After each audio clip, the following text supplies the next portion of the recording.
Praise the Lord. இன்றைய ஜீவாப்பம் மத்தேயு 4ஆம் அதிகாரம் 2ஆம் வசனம். அவர் இரவும் பகலும் 40 நாள் உபவாசமாயிருந்த பின்பு அவருக்கு பசி உண்டாயிற்று. இயேசு கிறிஸ்துவானவர் ஞானஸ்நானம் எடுத்து கரையின உடனே அவர் பிசாசினால் சோதிக்கப்படுவதற்கு ஆவியானவராலே வனாந்தத்துக்கு கொண்டு போகப்பட்டார்.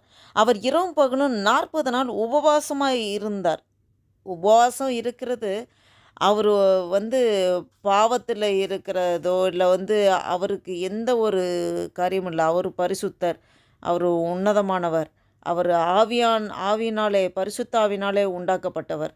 அவர் நமக்கு ஒரு மாதிரியை காண்பித்து போகிறார். இப்போ பிசாசினால் சோதிக்கப்படுவோம்ங்கிறது ஆண்டவருக்கு தெரியும். சோதிக்கப்படுகிற ஒரு சூழ்நிலை வருங்கிறது தெரியும்.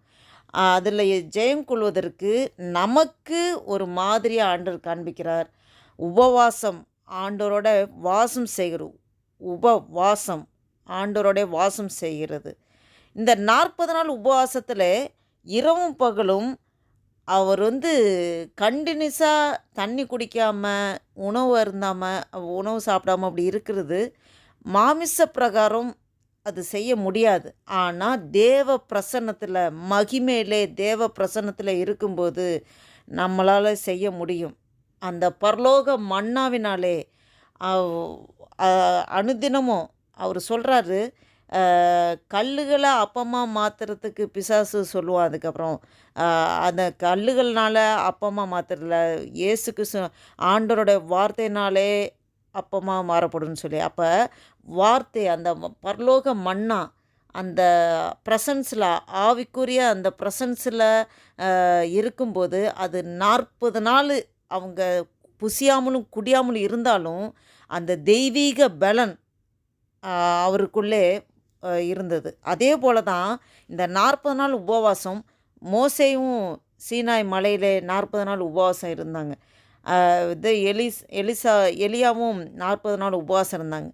அப்போ இவங்கெல்லாம் அந்த தேவ பலத்தினால தான் இருக்க முடிஞ்சது. மாமிச பலத்தில் 40 நாள் உபவாசம் இருக்கிறதுக்கு வாய்ப்பு இல்லை. அந்த அந்த உபவாசம் பண்ணி அதுக்கப்புறம் ஊழியத்தின் ஆரம்பத்தில் முதல்ல அவர் பண்ணதே உபவாசம் இருந்து ஊழியத்துக்கு வராரு. அப்போ பிசாசினால் சோதிக்கப்படுகிறதுக்கு முன்பு, இப்போ நமக்கும் அநேக காரியங்களில் நமக்கு சோதனை கட்டம் வரும். நம்ம அதில் ஜெயம் கொள்ளணும்னா, அதில் வெற்றி சிறக்கணும்னா நம்ம உபவாசம் இருந்தால் தான். இவ்வகையான பிசாசு உபவாசத்தினாலும் ஜபத்தினாலுமின்றி வேறு எதுலேயும் போகாதுன்னு ஆண்டவர் சொல்லியிருக்காரு. அதனால் உபவாசம் தேவனோடு வாசம் செய்கிறது. அது ரொம்ப நமக்கு ஆவிக்குரிய ஜீவிதத்தில் ரொம்ப அவசியமாக இருக்கிறது என்று ஆண்டவரே நமக்கு ஒரு ரோல் மாடலாக வாழ்ந்து காண்பித்திருக்கிறார். அந்த உபவாசம் இருந்த பின்பு 40 நாள் முடிந்த பின்பு தான் அவருக்கு பசி உண்டாயிற்று. பசி உண்டாயிட்டுனா அவர் 100% அவர் தேவத்துவமாகவும் இருந்தார், 100% மனிதத்துவமாகவும் அவர் இருந்தார். இந்த பூமியில் அவர் வாழ்ந்து காமிச்சார். அப்போ மனிதத்துவத்தில் இருக்கும்போது அவருக்கு பசி இருக்கும், வலி இருக்கும், வேதனை எல்லாமே இருக்கும். அந்த பசி உண்டாயிற்று என்று சொல்லப்பட்டிருக்கு. அவர் மனுஷர் மனிதத்தன்மையில் முழுமையாக இருந்து எப்படி வாழணும், ஆவிக்குரிய ஜீவிதத்தில் பரிசுத்தத்தில் எப்படி நடக்கணும், என்ன மாதிரி நம்ம பயன்படுத்தணும், பின்பற்றணும்னு சொல்லி நமக்கு அப்படியே ஒரு மாதிரியை காமிச்சு வச்சுருக்கார். நம்ம ஆண்டவரோட வழியில் நடக்கும்படியாக ஜெபம் செய்வோம். ஹல்லேலூயா. ஸ்தோத்திரிக்க கர்த்தா, ஸ்தோத்திரிக்கிறோம் ஆண்டவரே. நன்றி தகப்பனே, நன்றியோடு துதிக்கிறோம், ஸ்தோத்திரிக்கிறோம். இந்த நாளைக்காய் ஸ்தோத்திரம் ஆண்டவரே. இந்த நாளை காணும்படியாக எங்களுக்கு ஜீவன், சுகம், பலன், ஆரோக்கியத்தை தந்து நடத்தி வர கிருபைக்காய் நன்றி செலுத்திக்கிறோம் ஆண்டவரே. அப்பா, நாங்கள் நிற்பதும் நிர்மூலமாக இருப்பதும் உம்முடைய சுத்த கிருபை ஆண்டவரே. ஒவ்வொரு நாளும் எங்களை கிருபையாய் நடத்தி கொண்டு வருகிறேன், அதுக்காக நன்றி செலுத்திக்கிறோம் ஆண்டவரே. காலைதோறும் உம்முடைய கிருபைகள் புதிதாக இருக்கிறது ஆண்டவரே. உம்முடைய புதிய கிருபைக்காய் ஸ்தோத்திரம், மகிமைக்காய் ஸ்தோத்திரம், வல்லமைக்காய் ஸ்தோத்திரம் ஆண்டவரே. அப்பா, அந்த வாசித்த வேத வசனத்தின்படி ஆண்டவரே உம்முடைய ஊழியத்தின் ஆரம்பத்தில் ஆண்டவரே நீர் உபவாசம் இருந்தீர் ஆண்டவரே. அப்பா ஸ்தோத்திர கர்த்தாவே ஆண்டவரே, அப்பா ஆண்டவரே, தேவனோடு வாசம் செய்கிற அந்த உன்னதமான நிலை ரொம்ப நம்ம எங்களோட வாழ்க்கையில் அவசியம் வேண்டும் என்பதை, அதனாலே பிசாசை ஜெயம் கொள்ள முடியும். எந்த சோதனைகள் என்ன பிரச்சனைகள் வந்தாலும் அதை மேற்கொள்ள முடியும் என்று எங்களுக்கு நீர் மாதிரியை காண்பித்து வைத்து விட்டு சென்றிருக்கிறார் ஆண்டவரே.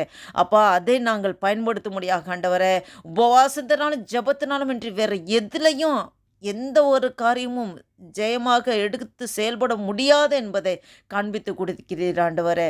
அதோட ஆண்டவரே, அப்பா உபவாசத்திலே ஆண்டவரோடு வாசம் செய்யும்போது உன்னத பலன், தெய்வீக பலன் எங்களை நிரப்புவதற்காய் ஸ்தோத்திரம் ஆண்டவரே.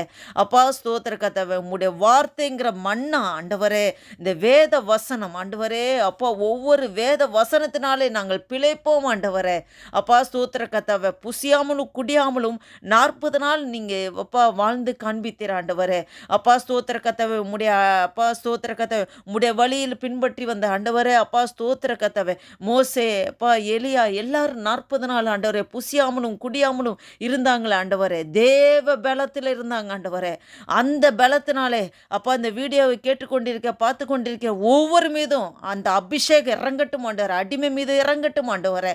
அப்பா ஒவ்வொரு ஆவில பலன் உள்ளவர்களாக ஆண்டவரே, அப்பா தேவனோடு வாசம் செய்கிற அந்த உன்னதமான அனுபவத்துக்குள்ளே ஒவ்வொரு நிரப்புவதற்காய் ஸ்தோத்திரம் ஆண்டவரே. அப்பா ஸ்தோத்திர கர்த்தாவே ஆண்டவரே, உமக்கு பசி உண்டாயிற்று, அந்த உபவாசம் முடிந்து உமக்கு பசி உண்டாயிற்று என்று வாசிக்கிறோம் ஆண்டவரே. ஆமாம் ஆண்டவரே. அப்பா நீங்கள் மனிதத்துவத்தில் முழுவதுமாக வாழ்ந்து காண்பித்திருக்கிற ஆண்டவரே. எங்களுக்கு ஆண்டவரே, அப்பா ஸ்தோத்திர கர்த்தாவே, அப்பா எல்லா சூழ்நிலை எல்லா உணர்வுகளும் உணர்ச்சிகளும் உண்டு ஆண்டவரே. அப்பா ஸ்தோத்திர எல்லாத்தையும் நீங்கள் அறிந்திருக்க ஆண்டவரே. அந்த உணர்ச்சிகளை எப்படி கட்டுப்படுத்துவது, அந்த உணர்வுகளை எப்படி கண்ட்ரோல் பண்ணி நடத்துவது என்பதை அப்பா நீங்கள் வாழ்ந்து காண்பித்திருக்கிற ஆண்டவரே.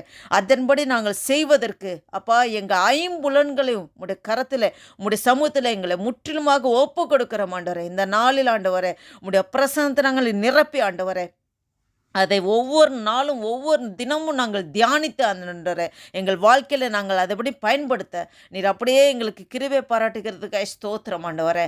ஆசீர்வதிங்க, பலப்படுத்துங்க ஆண்டவரே. இயேசு கிறிஸ்து நாமத்தினால ஜெபிக்கிறோம் ஜீவனுள்ள நல்ல பிதாவே. ஆமேன் ஆமேன். என் ஆத்துமாவே கர்த்தரை ஸ்தோத்திரி, என் முழு உலகமே பரிசுத்த நாமத்தை ஸ்தோத்திரி. என் ஆத்துமாவே கர்த்தரை ஸ்தோத்திரி, கர்த்தர் செய்த சகல உபகாரங்களும் மறவாதே. ஆமேன் ஆமேன்.